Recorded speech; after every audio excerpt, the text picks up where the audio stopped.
Hi, Tim Jarvis, AIA Vitality Ambassador, Environmental Scientist and Polar Explorer, and I'm talking to you from a wonderful spring day here in Melbourne, but about some very important issues, and I'm lucky to be joined by a range of experts from the Asia Pacific region to talk about these issues, and they relate to the very real links that exist between the health of the environment and an individual's personal health, and perhaps a bigger issue than that, why we are failing to get the kind of necessary traction and action on issues like climate change.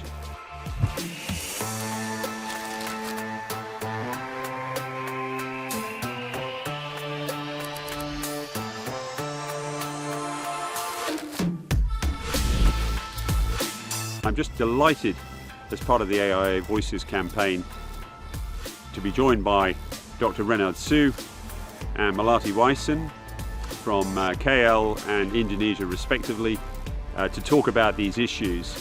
And the goal of this is to show people how they can live healthier, longer, better lives. So Renard, I thought I'd start off with an easy one. First of all, it's great to see you on this call and to have your opinion. In my experience, there seem to be a few blockages here. One is the sort of scale of the issue. One is the fact that people perhaps don't think it's real, although I think we've finally kind of got past that one. And the other one is, people don't know what it is they have to do and maybe don't know why it's important for them to act. And he's actually using the fact that the health of the environment and their individual personal health are so closely related, a good way to get people to want to change. You as a doctor maybe would like to comment on that one. Yeah, as a start, I think there's a lack of this sense of urgency, and this could be attributed to the way that we communicate about the impacts of climate change. Typically, there's a lot of technical jargon that's laden around this topic area, but it doesn't really get down to, like trying to help a lay person understand the real impacts of this. So people don't connect the dots, right, between climate change and floods and droughts, and we need to have that sort of more transparent dialogue around this area. Increasingly, there's this concept of planetary health that has come up to the fore, and it really describes sort of the close interlinkage between taking, good care of the planet, the environment, and the effect that this has on health. So just to give you an example, air pollution, for instance, actually leads to about 6 million premature deaths in developing countries. Mismanagement of waste actually, contributes about 400,000 to about 1 million deaths every single year. So this is a huge problem. Of course, we spoke about the urgency of the climate crisis. Scientists have warned that we only have less than a dozen of years left to cap temperatures from increasing by 1.5 degrees Celsius. Otherwise, we will be seeing, more extreme weather events, right? Floods, droughts, forest fires, that has really taken place in Australia. All of this have a devastating impact on livelihoods and our health and well-being at the end of the day. Hi Melati, a simple warm-up question then. Why is there a lack of action on climate change? Thanks, Tim. That was for what should have a simple answer for such a simple question. I think it has a little bit more layers and complexity. I think Renard also mentioned the fact that there's a big communication gap and an understanding gap when it comes to the climate crisis. But I also have to say that as a young changemaker, what we see is very much the lack of implementation of the big goals being announced. There are voluntary pledges instead of legally binding agreements. And I think that this is the next big step that we need to see in order to move from grassroots actions into the systemic changes that we want to see. Oh, look, I think that's brilliantly said. I mean, I think a lot of people don't realize that the international climate dialogue really ultimately is a voluntary thing, because all the legally binding stuff are really the procedural elements of the international climate deal, and the actual levels to which individual countries commit is really still voluntary, and the bar is being set far too low. So how do young people particularly react to that? Because we've got a big issue with, I know, climate anxiety particularly. And what can they do apart from saying, hey, next generation, please make some changes. You've caused this problem. I think young people, what we do best is lead by example. We don't want to wait until we're older to start creating change or to live healthier, longer, and better lives. So young people today are taking action into their own hands and reinventing systems, building new enterprises and making new innovations, because we know one thing for sure is that we don't have the luxury of time to wait until we're older or to wait for the policy change to take place. So that's where we're seeing young people, look at linear systems and turn them circular, look at challenges and take them into opportunities. And I think that this is the skill that young people have of resilience, but also the ability to think outside of the box and be creative. I think it's wonderfully said, and it's very encouraging for someone like me who's now in my 50s. And I remember when I was at the Rio Environment Conference in my 20s, someone my age then said to me, hey, 20-something guy, don't let this happen on your watch. And now I'm saying it to the next kind of generation of 20-somethings saying the same thing. So how do we avoid that happening again, where the can gets kicked down the road? And what can an individual do to, other than lobbying and living a good life themselves? Is there any kind of advice you'd give to a young person to say these are the top 3 things you can do to make a difference? Yeah, there's a long list for sure, and I think that the first thing I always try and say is that there's not one way to create change. There's not one organization or one person who's going to solve the entire climate crisis. So we need every single person to contribute their unique skills to the movement. So are you a writer? Are you a researcher? Are you a scientist, a public speaker? We need every single skill in this movement. So don't worry, don't feel intimidated, we need you. So maybe just to answer Tim's question earlier around what are some of the simple steps that we can take, I think that's quite a critical question. A lot of people get scared by the severity, right, of the environmental challenges that we face, but it really starts from baby steps, right? Progress over perfection. Very simple things like joining a beach cleaning activity, and also through Melati's great work and through Bye Bye Plastics. I think she has really started off a campaign, right, a whole movement to get people going. If the planet kind of came in to see you as a GP, what score would you give the planet in terms of its personal health? Are we on life support? Are we reasonably healthy? Can we do better? If so, what? Where would we be? Where would we score? I would say on a scale of 1 to 10, with 10 being extremely critical, I would say that we are sort of sitting on an 8 to a 9 in terms of rating. So our planet is really sick. Like we're seeing, like issues not just around air pollution. There's massive deforestation that's happening to give way to industrialization and economic boom. We're seeing issues around plastic pollution. I mean, in this very day and age, we're already seeing microplastics, right, entering our food systems and our bloodstreams. I think all of this are critical issues. Any harm that you do to the environment comes back to affect our health in one way or another. So it is a very critical issue, and we have to start taking action. I think it's fantastic. I think no single solution to it.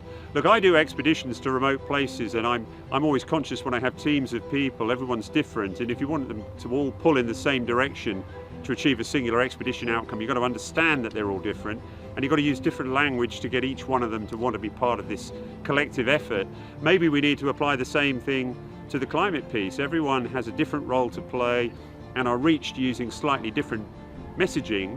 And given that we're here talking as part of AIA Voices, is the health of an individual and the benefits to someone's health something we need to be making more of? If we can keep the planet healthy, it makes you healthy. Is that a message we should be really pushing? Definitely, and I think Renard and Tim, both of you mentioned, throughout the conversation, the importance of the communication aspect, because not only are we in a climate crisis, we are also in a communication crisis. And I can share this simply with an example or a story or two of what I've experienced here in the classrooms in Indonesia. A lot of the work I do revolves around changing mindset. And to give you an idea why communication is key is because I remember going into a classroom one day and really having this, a struggle in the connection towards why the plastic problem is a problem in the first place. And then we switched tactics and started to ask questions like this. We see traditionally here very often in everyday life, people collecting piles of plastic on the side of the road and setting it on fire. Children are playing around the burning fire and inhaling that smoke without thinking twice about the damages that has on their personal health. But when we ask them the question, would you turn on a motorbike and put your mouth at the knalpot and breathe in that air? They all go, no, of course not. But then we say, the same toxins and smokes that you're inhaling from the burning plastic is just as bad, if not even worse. Suddenly, with that communication and storytelling, there's a shift in mindset. So I think this definitely needs to be applied towards the towards the climate crisis, and seeing how we can make storytelling a really big pivotal movement for people to create change. I think that's so well said. You're relating it back to what an individual can do, and relating it back, in that case, to their personal health, which I think is so crucial. Given that we're talking about health and mental and emotional health and physical health, how do you maintain your health in the face of all the stress of taking this issue on and being a leader in your community? Does it take a toll? Oh, definitely. I've been, since 12 years old to 21, nearly half of my life I've been on the front lines of creating change. And as many, things there are to celebrate, it is also extremely frustrating that change is happening too slowly. And we see this expressed in a lot of Gen Z. I mean, now I'm entering rooms and it's empowering now that I'm not the youngest one anymore. There's so many people getting involved at a younger and younger age, but at the same time, a lot of what drives us is this climate anxiety that almost 70% of Gen Z experience. We feel this overwhelmed to what's happening in the outside world. And what are the ways that we tackle this mentally, physically? Well, the first thing is to open up in conversation. Opening up about how this feeling is overwhelming, and maybe being surprised that you find a friend in the community that experiences the same thing. I think that community building is something that Gen Z does really well, but it's also, like we've discussed with Renard, in terms of spending time in nature, reminding yourself of why you do what you do. I mean, I can show you a simple example of why I'm so connected deeply to the natural world. I'm sitting right now in my childhood home, and my parents made a very big point to me and my sister never to cut down trees, and they literally didn't cut this tree down. Instead, it's in the middle of our living room. And these roots remind me every single day of why I do what I do. It's the love and the beauty of the natural world. It's something we have to all be so grateful for. But if we're not connected to it, if we don't see it every day, it sometimes can get hard. So that's why I also think when I was listening to you and Renard, to make schools and the education curriculums, making it mandatory for young people at a young age, no matter if they're in a city or on an island like Bali, but to integrate themselves with nature, it should be mandatory. Yeah, I totally agree. I would give that tree a hug if I were you. I think it deserves it. Hey, look, Renard, we're just talking about health, and I mentioned before, and you and I discussed using the fact that people have a vested interest in maintaining the health of the environment because their health in turn depends on a healthy environment.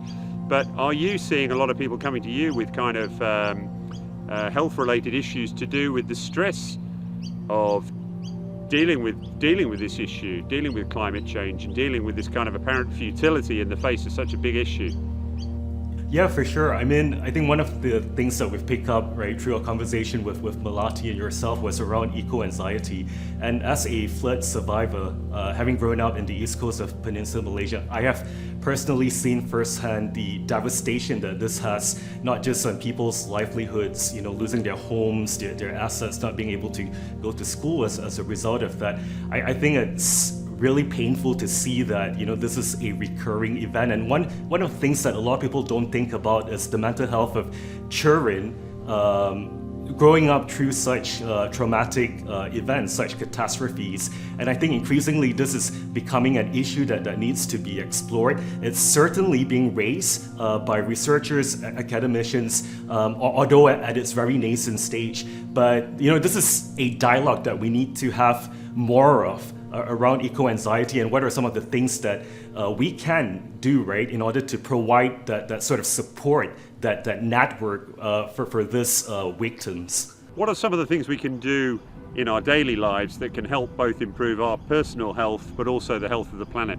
Yeah, I mean, there's a study that says that we would be able to cut down about 70% of our carbon global emissions through simple behavioral modification. So it's really simple and straightforward things such as, including more vegetarian or vegan meals in our diet, opting for carpooling or use the public transportation as much as possible, and even switching off electricity when we're not using this. I think all of these simple steps actually add up. Cumulatively, we are sort of moving towards an exponential growth in population, so every action counts. There's so much that we can all do on an individual level as much as we can on a systemic wide level. But I think for me, what I can share today is this way of life that we have here in Bali. It's not a religious thing, it's not connected to a religion, it's simply a way of life. And it's called Trihita Karana. This is where we live in harmony with the community around us, the environment around us, and the spirit within. And I answer with this concept because I think, imagine the world we would live in if we all broke it down and lived in this harmony with those three elements. And then to break it down even further, Tim, the last thing I will say is that I like to give this story or this feeling where people can imagine themselves in a bubble. And this bubble goes 1 meter in front of you, 1 meter to the side, above you, below you, and everywhere you go, whether it's to the supermarket, to the beach, to school, wherever you are responsible for the 1 meter bubble around you. Everything within that 1 meter is your responsibility to make sure is safe, is clean, is healthy, is not being destroyed by plastic pollution. Imagine the world we would live in if we can just break it down like that. Oh, I think that's so well said. I did some work a few years ago looking at how many hectares of land that humanity had sort of taken from nature to change to cities, roads, growing wheat, growing rice, football pitches. And at the time the work was done, it was 14 billion hectares, and there were 7 billion of us. So we divided 14 billion hectares we'd taken by the 7 billion of us there were. And it meant each of us only had 2 hectares from which we had to derive everything: our holidays, our education, our car, our tuk-tuk, our meals, our clothes. And it really focuses the mind when you think that's all we've got if we're going to share this equally between us. And yet you look at the consumption levels in some countries, they are 5 or 6 times that. And we have to really think very, very carefully about how we try and restrict the amount we consume, and maybe think less about material wealth as a means to grow as people, but think more about spiritual and emotional health and physical health as a means to develop and to grow and to put back. And I think if we can start to kind of get away from this sort of crude proxy of just acquiring stuff and think more about life experiences and helping one another and putting back, I think we'd all be so much better off, and probably a lot more emotionally and mentally happy into the bargain. Well, look, this has just been a completely fascinating conversation. A big thanks to Melati Wijsen, a big thanks to Dr. Renard Siew.